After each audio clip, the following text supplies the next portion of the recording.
Bonjour ou bonsoir, vous êtes sur votre site tant préféré, Ndamli, comme je le dis assez souvent, c'est le site de la victoire et nous souhaitons nous marcher sur cette victoire. Qui sommes-nous? Nous constituons l'équipe du Sénégal de la 30e Coupe d'Afrique des Nations. La Coupe d'Afrique des Nations qui va retourner en Guinée équatoriale pour les raisons que vous avez maintenant maîtrisées. Ce sera la crème du continent africain.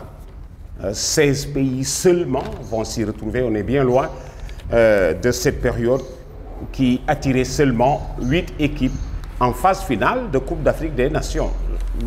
Jusqu'à Sénégal 92, on est passé à 12. Et en 86, on va rappeler que c'était seulement 8 équipes nationales. Aujourd'hui, nous sommes à 16 équipes nationales. La CAF avait été très inspirée parce que de plus en plus, comme on dit, on tend vers l'élite africaine. Les pays s'organisent pour prendre part à cette Coupe d'Afrique des Nations. On est bien loin des premières éditions entre 1957 et 1959 qui se jouaient en un tournoi à 4 entre l'Égypte, le Soudan et l'Éthiopie. On est passé par là. Aujourd'hui, la demande est très forte. 54 pays d'Afrique, presque tous s'engagent et quand vous vous retrouvez à 16, c'est la crème. Et voilà comment il n'y aura pas de petit football. En nos mots, il n'y a pas de petite équipe, il n'y a pas de petits adversaires. J'ai souvent entendu dire, comme vous du reste, que cette poule-là était plus corsée que l'autre, que cette poule-là était celle de la mort, que l'autre poule était plus jouable. Toutes les poules sont difficiles. Il y a des exemples pour l'étayer. Qui est champion d'Afrique en titre? Le Nigeria. Pourquoi il n'est pas là? Il a été éliminé. Et souvent par des sangrates. J'appelle sangrates ceux-là qui n'ont jamais gagné la Coupe d'Afrique des Nations. Et puis, il y a maintenant en Afrique ce qu'on appelle la ronde des non-cotés. Des pays supposés être petits de football et qui ont une grosse machine, à conquérir les plus difficiles. Le Mali est dans cette ronde, la Guinée est dans cette ronde. La Guinée et le Mali tiennent de très bonnes équipes. Si vous y ajoutez le Cap-Vert, alors vous êtes vraiment dans la ronde des pays non cotés et qui peuvent surprendre. Je rappelle que le Cap-Vert a eu à battre la Tunisie chez elle en Coupe du Monde de football. C'est Tunisie que nous, Sénégal, n'avions pas réussi à battre. Alors ça veut tout dire. Nous sommes maintenant en plein, comme on dit, dans cette Coupe d'Afrique des Nations. C'est vrai que le coup d'envoi sera donné le 17 janvier, mais ici, à Ndamli, c'est déjà parti, tout comme du reste chez vous. 17 janvier, coup d'envoi. 8 février, la finale, nous souhaitons y être, nous, Sénégal, pour peut-être une deuxième fois qui devrait être meilleure que la précédente. La première fois, c'était en 2002, à Bamako, au Mali, que le Sénégal avait perdu devant le Cameroun à l'épreuve du tir au but. Alors, on va commencer par vous présenter les poules. Je choisirai de traiter le Sénégal en dernier lieu, le Sénégal qui est dans le groupe C. Alors, on commence par le groupe A avec la Guinée équatoriale, le Congo-Brazza, le Gabon et le Burkina Faso. Difficile. Il y a que c'est vrai, quand la poule ne vous intéresse pas, vous ne faites pas des recherches profondes de nature à vous convaincre que la poule est réellement difficile. Tenez, il y a le Burkina Faso. Et quand le champion d'Afrique n'est pas là, c'est l'équipe vice-championne qui fait figure d'épouvantail. Le Burkina Faso avait joué et perdu la dernière finale contre le Nigeria, 1-0. Alors, il est là, ce Burkina Faso, qui ne paye pas de mine et qui a aussi une bonne équipe de football. Le Congo-Brazza qui est de retour au grand rôle. Oui, si vous n'avez pas plus de 30 ans, vous ne savez peut-être pas qu'un jour, le Congo-Brazza a été champion d'Afrique, oui, au Cameroun. Dans un championnat d'Afrique que le Cameroun avait lui-même organisé. Et que le Congo-Brazza avait éliminé le Cameroun en demi-finale pour battre le Mali en finale, puisque le Mali s'est déjà aligné en finale en 1972. On se souvient, nous étions encore jeunes, le Congo-Brazza de Moukila Saya, de Gabriel Dengaki, de Mbono, le sorcier, vous en avez entendu parler, et de François Mpelé, qui, quelques années plus tard, passera au Paris Saint-Germain.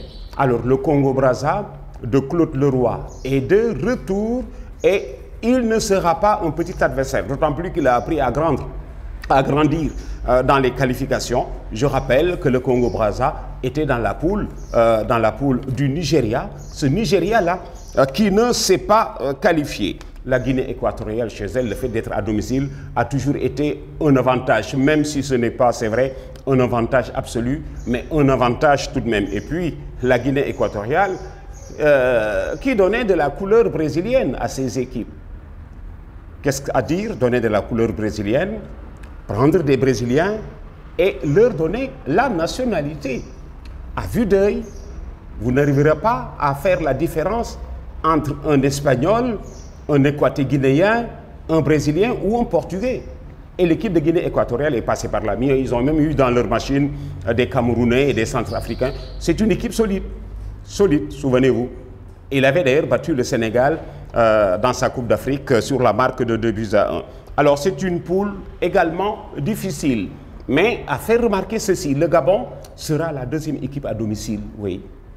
Tenez-vous bien, à la CAN 2012, co-organisée par la Guinée équatoriale et le Gabon, bon, il y avait juste une navette qui vous permettait d'aller regarder un match au Gabon et de dormir en Guinée équatoriale, vice-versa, et regarder un match en Guinée équatoriale et aller dormir au Gabon. Donc le Gabon sera la deuxième équipe à domicile. Voilà pour ce qui est du groupe A. Groupe B, Zambie, ancienne championne d'Afrique. RD Congo, 2 fois championne d'Afrique sous des appellations différentes. Zaïre, souvenez-vous, en 1974, mais déjà Congo-Kinshasa en 1968, redevenu aujourd'hui RD Congo. La Tunisie, qui a été aussi championne d'Afrique chez elle, souvenez-vous, en 2004, oui, en 2004, c'est bien ça.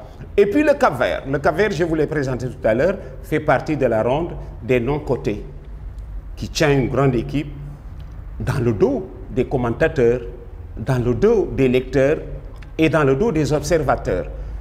Ce Cap-Vert-là, je l'identifie un tout petit peu au Danemark d'il y a une vingtaine d'années. Souvenez-vous, quand le Danemark avait été invité, juste pour compléter une poule en phase finale de Coupe d'Europe des Nations, et c'est ce Danemark-là qui est venu gagner la Coupe d'Europe des Nations, alors que ces joueurs étaient déjà en vacances. Ils ont été appelés rapidement, juste pour compléter une poule.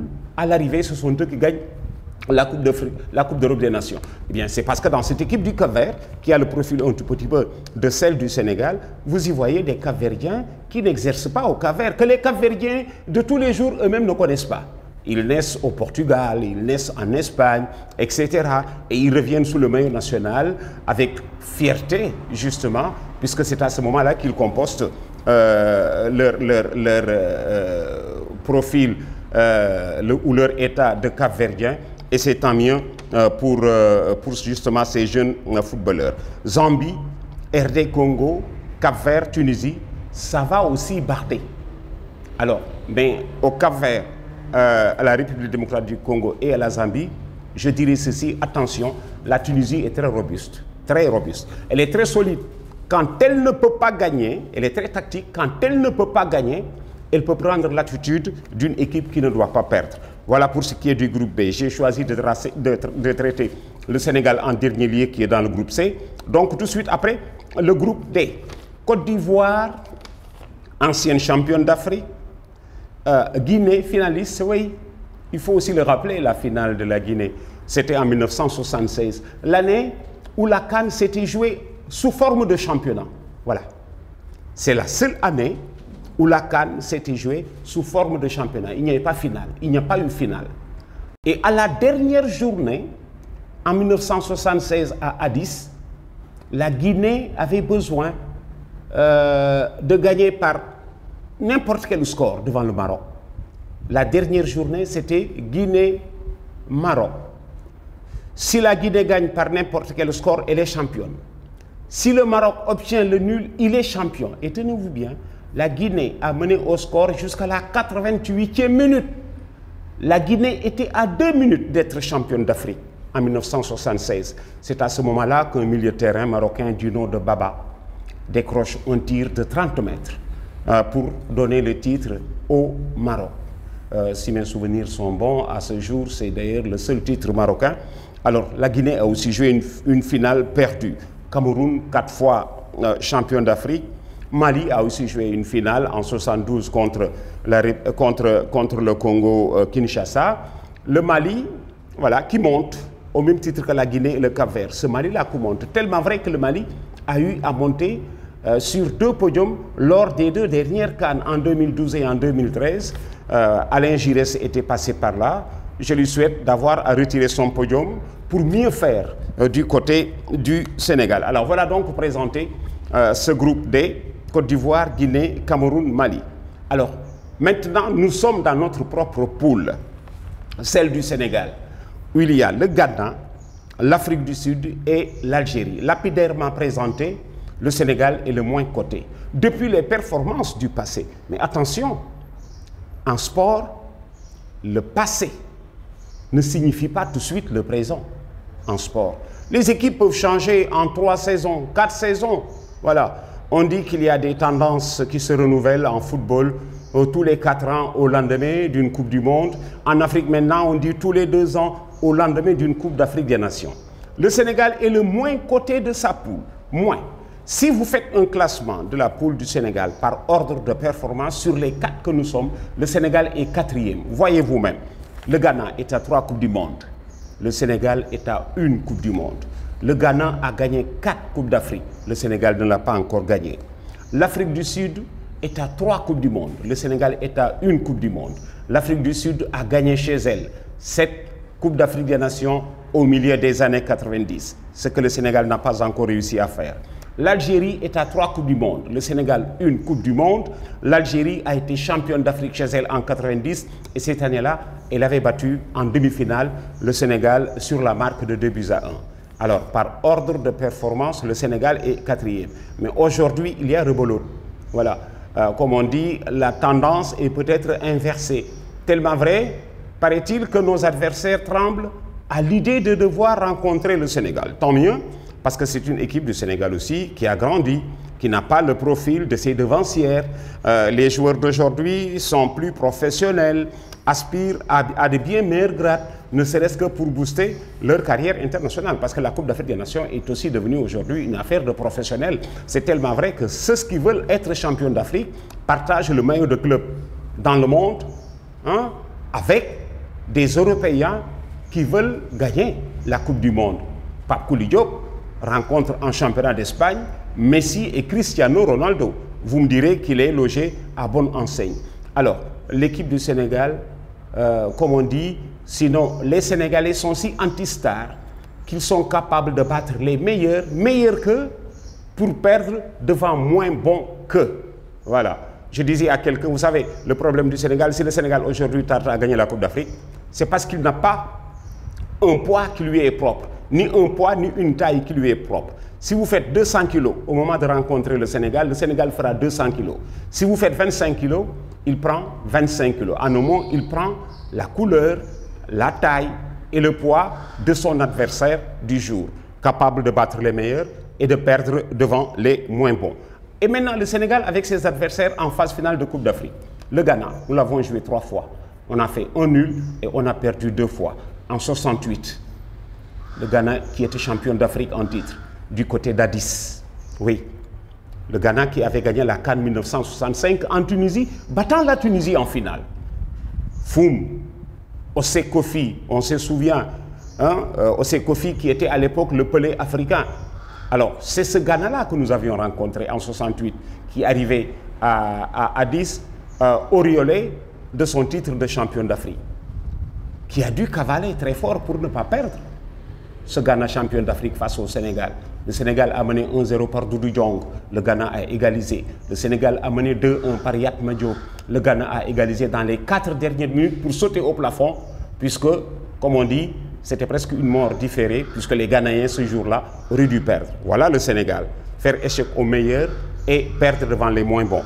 Alors le Ghana en Coupe d'Afrique, 3 fois on ne l'a pas encore battu, 2 défaites et 1 nul, puisque ce Ghana-là nous a battu en Tunisie en 2004 2-1, nous a aussi battu à Port Saïd en 2006, en 94. En 94 en Tunisie, sous Bokandé entraîneur, le duo Bokandé-Lokor, sous Bokandé entraîneur, 2-1. Je me souviens, 1-1 jusqu'à la 86e. C'est le frère de Abedi Pelé qui marque le deuxième but pour le Ghana. Et puis à Port Saïd en 2000, à Port Saïd en poule en 2006, on a été tout de même en demi-finale, 1 but à 0. 3 fois nous l'avons joué, on n'a jamais gagné, 1 nul. L'Afrique du Sud que nous avons joué en 2008, on a fait match nul 1-1 avec. Et l'Algérie aussi, que nous avons joué en phase finale chez elle en 90. Nous avons perdu 2-1 après avoir contrôlé le match à 1 partout. Suite à l'égalisation d'Adama Cissé, je revois à 2 reprises la balle de Lamine Sagna, la balle de Lamine Ndiaye qui deviendra entraîneur de l'équipe nationale. Et ce soir-là, l'équipe du Sénégal aurait pu gagner ce match sous la conduite d'un étincelant Roger Mendy, d'un Bokandé un tout petit peu en délicatesse avec son genou qui avait tenu à jouer ce match, et que le Roi et le Sénégal s'étaient arrêtés en demi-finale, perdant même la 3e place aux dépens de la Zambie. Nous sommes en 1990. Alors voilà, donc brossé le Sénégal dans cette poule de qualification qui n'a pas préjugé favorable, qui n'a pas la faveur des pronostics, puisque ses adversaires de poule sont plus gradés, mais les Sénégalais aiment faire tomber, comme on dit, les plus grands, ou du moins aiment escalader les montagnes. Ils sont bons face à des grands. Ils prendront leur poids et leur taille pour les déplumer ou peut-être pour les déségorcer, pour certainement arriver à un meilleur niveau, puisque ce dont je suis sûr, ils ne peuvent pas être plus mauvais qu'ils ne l'avaient été il y a 2 ans ou 3 ans, en 2012. On y a fait notre plus mauvaise Coupe d'Afrique des Nations en Guinée équatoriale. Souvenez-vous, 3 matchs, 3 défaites, 3 fois 2-1, souvenez-vous, devant la Zambie, devant la Libye et devant la Guinée équatoriale. Quelques-uns d'entre eux sont encore dans le groupe, et c'est suffisant pour ne pas être long dans le discours de nature à motiver ces lions sur le chemin de la 30e Coupe d'Afrique des Nations, et ce sera la 13e pour le Sénégal. À ceux-là qui disent il est temps que le Sénégal gagne la Coupe d'Afrique des Nations, je dis non, faites attention, si nous gagnons c'est tant mieux, mais si nous ne gagnons pas, nous sommes encore dans le peloton des équipes qui se doivent d'être régulières pour gagner la Coupe d'Afrique. Nous n'avons pas pris part à la moitié des organisations. Nous n'avons pas pris part à la moitié des organisations. 30e édition, 13e participation, on y va doucement, et vous faites attention, vous avez fini d'ailleurs de constater que les participations du moment sont bien meilleures que celles du passé. On est resté 18 ans sans aller à la Coupe d'Afrique des Nations, personne n'avait été choqué, peut-être parce que le niveau d'alors n'autorisait pas le rêve d'aujourd'hui, et aujourd'hui le Sénégal est devenu plus régulier, qui participe au moins à 1 CAN sur 2. Alors certainement, les générations qui doivent pouvoir un jour amener la Coupe d'Afrique des Nations sont sur terre. Parmi elles, les Sadio Mané, les Diafra Sakho, voilà, et tant d'autres Kouli Diop, qui piaffent d'impatience de réussir là où leurs glorieux aînés ont échoué depuis des générations. Je pars de 1965, notre première participation à la Coupe d'Afrique des Nations. Aujourd'hui, nous sommes à la 13e. Merci d'avoir choisi.